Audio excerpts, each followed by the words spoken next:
So lunch was weird. It may not have seemed weird on the surface, but I know my sister, and trust me, that was weird. Izzy and I were super close growing up, but while our fabulous bone structure is similar, our paths really diverged.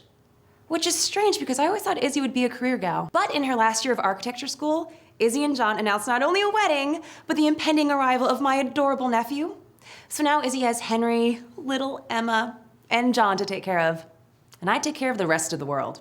Izzy's always been a really happy person, but at lunch she talked a lot but didn't actually say anything.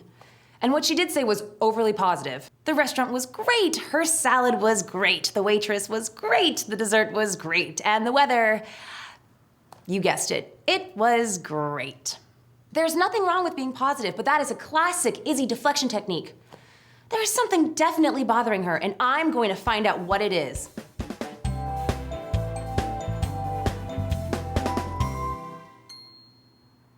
I didn't get a chance to ask her yesterday because of the constant presence of the Knightley brothers. One is snarky, and the other one, well, John can be almost cynical. Don't get me wrong, he's a great guy. Practical, organized, honest, dependable. Plus, he really knows how to stretch a dollar. Like a Prius, which he drives. John's a planner and Izzy's a pleaser, so basically they're perfect together. Which, for the record, I saw coming before anyone else did.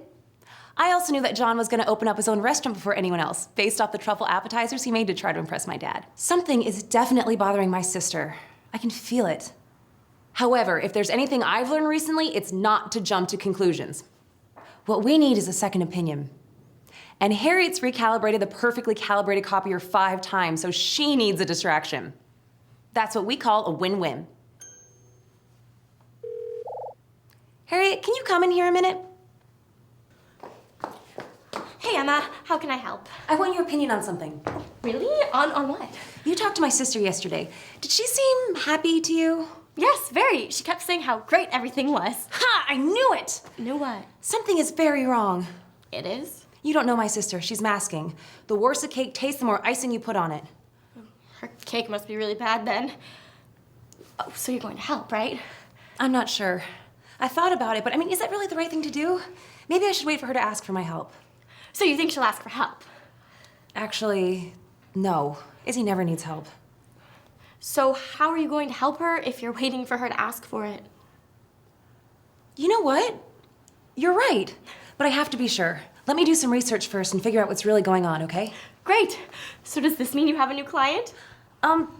Maybe. Let's keep this quiet for now. Hey, you two. What are we conspiring about? Only amazing things, Alex Knightley. I'm going to get back to work.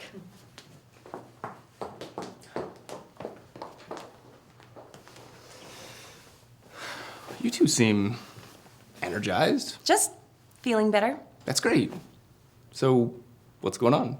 Well, we're healing by taking time. That's fantastic. So, having Izzy here helps, yeah? Definitely. And John, too. Isn't it great to see our sibs? Let's not call them that. Oh, yeah. You and the bro, the boys club, the brothers in arms. Yes, it's really nice having them here. I didn't get a chance to talk to John one-on-one yesterday. How is he?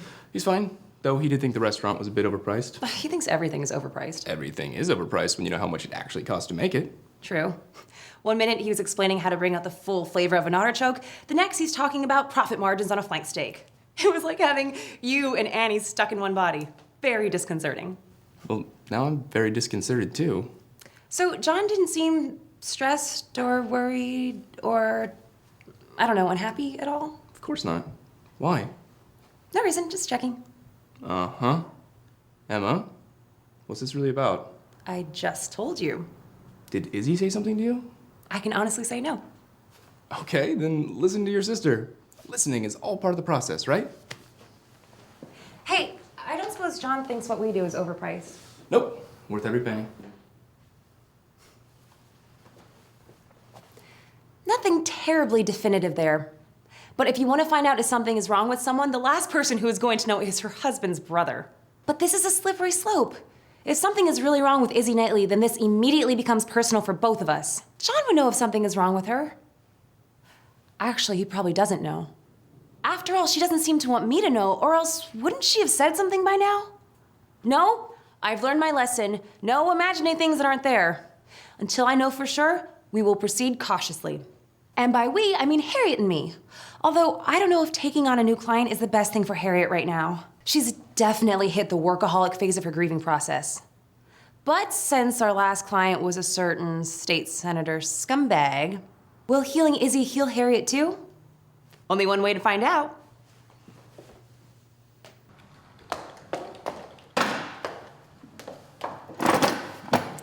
Okay, so what's the plan? Well, Izzy's coming in tomorrow, and I will convince her to tell me what's wrong. I'll listen. What do you think it could be? You know what, Harriet? We'll figure that out later, but right now, I'm more worried about you. Me? Why? Well, you seem to be doing better lately. I am. And I wanted to let you know that it's okay to not be okay. But you seem to be okay. Well, I've been better. But Alex reminded me that it's important to listen, so I wanted to see how you're doing. Oh, well, I've been trying not to let let it bother me. By keeping busy? Yeah, I figure the more I work, the happier I'll feel. But it's hard because there are reminders everywhere. I already unbookmarked all of the apartments in Sacramento I was looking at and threw out all of the celery soda. But I didn't start feeling better until I talked to you the other day. To me? When you said that you were happy being single and a man would just get in your way. Oh, that's just me. That's not for everyone. But it could be me too. I started thinking that if I throw myself into as many other things as possible, then it won't matter that I'm not in a relationship. What other things? Work. The copier's driving me crazy. Well, work's been a little slow lately, but I think you have the right idea. I do? Sure, try new things, pursue new hobbies, beef up your personal resume a little bit. I mean, who knows what that could lead to? I don't have a hobby other than the ukulele, and I haven't played that since. I'm so sorry. It's okay. Well, don't give up. You should try new things. And you should definitely help your sister. She needs you. So, that's how we're going to heal? Sounds like a plan to me. Harriet Smith, we will make a life coach out of you yet.